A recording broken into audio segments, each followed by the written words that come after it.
Si Iska natataranta. Tama ba ang kanyang ginawa? Kinasuhan ng dating Pangulo.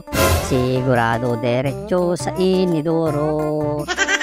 Hoy, ano na naman yung kanta mo? Siguradong malalimang video na naman ito.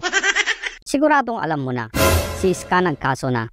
Pero bigla akong natawa at the same time naawa. Bakit naman? Ganito kasi yan. Bago pa man magsampa ng kaso, nanawagan pa ang mga ito. Yung parabang nang lilimos ng awa dahil alam nila kakaunti lang ang suporta. Tignan mo, kakarampot lang sila. I stand with Teacher Franz, yan ang pakulo nila. Meron pang panawagan, gamitin ito sa profile picture nyo. Ayan, ginamit ko na. Ano Franz, masaya ka na? Nilangaw ang panawagan niya na samahan sa pag-file ng kaso. Maging ang panawagang gamitin ito. 48 lang ang nauto. Pero may mas nakakatawa pa. Ang mga comments sa mismong Facebook page niya ganito pa. Red taggers daw. Si Joe Masison na mismo ang nag-red tag sa inyo. Yan ang patunay na kasapi niya kayo. Gagawin niyo pang bobo ang mga Pilipino. Nagde-deny pa kayo kahit may ebidensya na. Lagi niyang ikinakatwiran na wala daw siyang kasong pangungulimbat ng bata. May pa-fact check pa sila. Ano ang sabi niya? I was never charged with kidnapping and human trafficking. Piskalya na lang. Binasura na ang Office of the Provincial Prosecutor noong 2019 ang akusasyong kidnapping at trafficking. Wait a minute. Kung merong binasura, ibig sabihin may naisampa? Ganun lang kasimple, di ba? Anong ibabasura kung walang asunto? Ano yun? Yung prosecutor nag-imagine lang?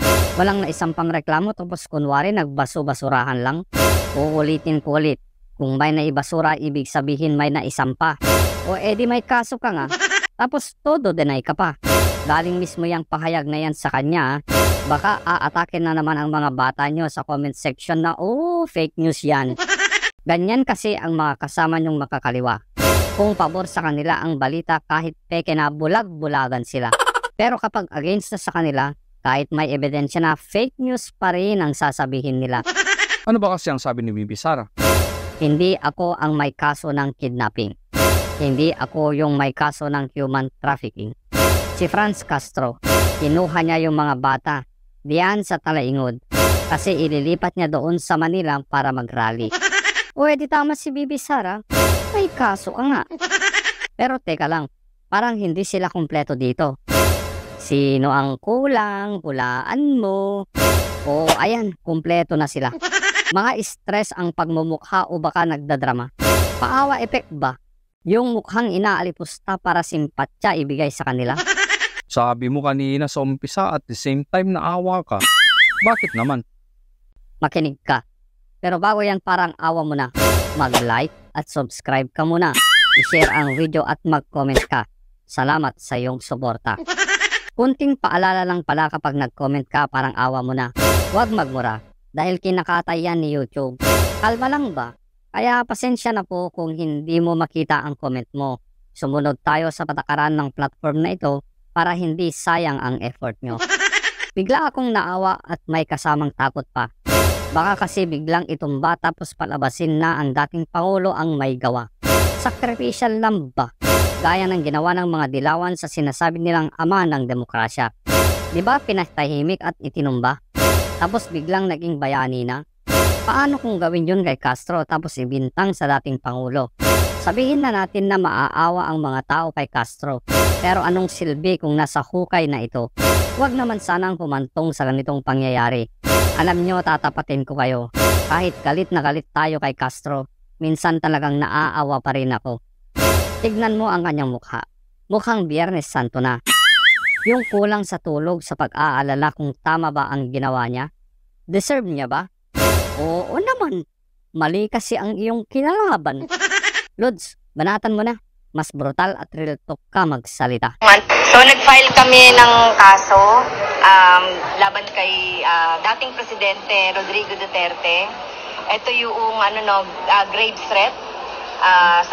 Sa revised penal code ay 282, Article 282. So para panagutin si dating Presidente Rodrigo Duterte doon sa kanyang malubhang pagbabanta sa aking buhay, doon sa programa niya noong nakaraang October 11 sa isang station. So, ito yun, no, wala na siya ngayong immunity. Kailangan niya nang harapin yung mga kaso na iiyaan sa kanya, no, katulad nito, na talagang hindi niya na magagamit yung kanyang immunity para magtago, no, dun sa mga krimen na ginagawa niya. So, malubhang pagbabanta ito sa aking buhay dahil nagkaroon din naman ito ng epekto, lalo na sa panahon na ako ay kasalukuyang nagdadalamhati sa pagkamatay ng aking tatay. Doon niya pa talaga pinagbantaan yung aking buhay. So, gaano ka din yun na kasabay na nagdadalamhati dito, may mga ganitong klase ng banta sa buhay ninyo na ginagawa ng nagdadalamhati sa mga ginagawa? Yes, so nga, no, talagang na-shock po ako dun sa ginawang threat ni dating presidente. Grabe, ang OA naman. In example lang naman ni former President Duterte, saan gagamitin yung confidential funds? At sinabi niya lang naman doon na dapat daw sabihin ni VP Inday Sara na yung confidential funds ay para sugpuin kayo, mga makakaliwang grupo. Ang OA?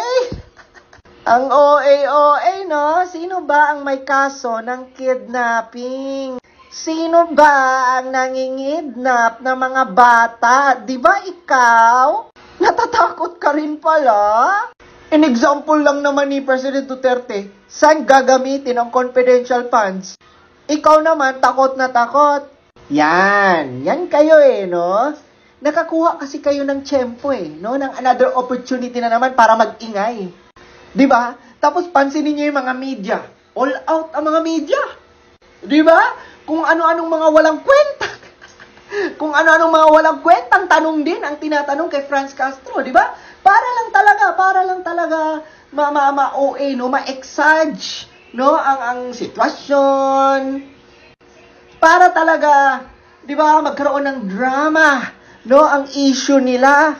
Diyos ka, lumang tugtugin na yan, Franz Castro. Ayaw nyo naman palang masugpo. Aware ka naman na salot, no, sa Pilipinas at sa bansa, yung mga makakaliwang grupo, at kayo, na nagbabalat kayo. Ba't di mo na lang sagutin diretso, Franz Castro? Ano ba talaga kayo? Diba? Bakit hindi mo itinanggi sa mga tao, sa mga Pilipino na makakaliwang grupo kayo? Bakit mas ini-exage nyo pa yung sinabing purpose at paggagamitan ng confidential funds? Wala na kayo, bistado na kayo. Ang tingin ng mga Pilipino sa inyo, kayo ang mga leader ng mga makakaliwang grupo. Kaya kahit anong kadramahan pa yung pinagagawa nyo, ba kunwari magdedemanda kayo, make sure mo lang na mananalo ka. Kasi pag hindi, nako, katawa-tawa na naman. Another katawa-tawa na naman ang mga gagawin nyo.